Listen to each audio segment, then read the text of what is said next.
j'espère que vous allez bien aujourd'hui. Je vous présente le comté. C'est un fromage à pâte pressée cuite. Son terroir, c'est le massif du Jura, du Doubs, du Jura de l'Ain.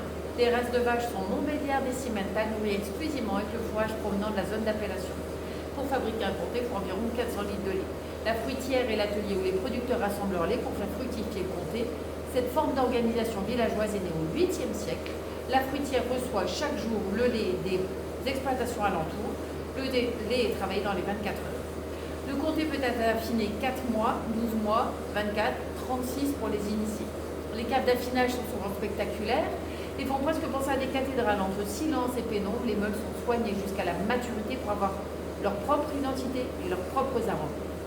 Le comté se caractérise par une multitude de goûts. Ce n'est pas un goût uniforme. Une roue aromatique a d'ailleurs été identifiée pour les variations organoleptiques du fromage parce que souvent, quand on mange un morceau de comté, on ne sait pas décrire.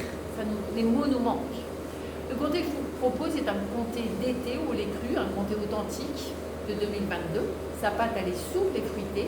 Il va avoir une couleur jaune, jaune insoutenue du fait de la période de pâturation des vaches. Les vaches se nourrissent dans les prairies jurassiennes où l'herbe est riche en carotène. Dans ce comté, vous percevrez quelques petites pointes de cristaux blancs à l'intérieur que vous allez croquer, que souvent vous nommez des cristaux de sel et qui en fait sont des précipitations des acides aminés, ce qu'on appelle la tyrosine, des pépites de concentré de saveur qui sont des gages d'affinage réussi. La saveur de ce comté est douce et équilibrée, texture ferme, moelleuse, qui dégage des arômes très variés et agréables, à la fois fruités, beurrés, boisés. Difficile pour moi de vous dire ce que vous allez, à titre personnel, découvrir dans le morceau de fromage que vous allez déguster. Des arômes fruités, boisés, torréfiés, herbacés, noissetés. Le côté est, on se fait très intéressant parce qu'il va révéler à chacun la perception, sa propre culture organoleptique. Toutefois, je me suis permise de guider votre dégustation. Je vous invite donc à goûter le morceau de comté, seul, de façon neutre, à le savourer, à le laisser fondre, tapisser la bouche, à mettre quelques mots sur ce que vous découvrez.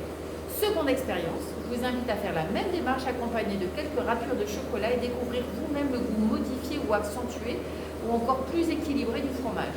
Un peu d'audace. L'association vous paraît sans doute initialement bien étrange et pourtant faites-moi confiance, je suis sûre que vous allez être intimement séduit. Bonne découverte, merci pour votre confiance et à demain.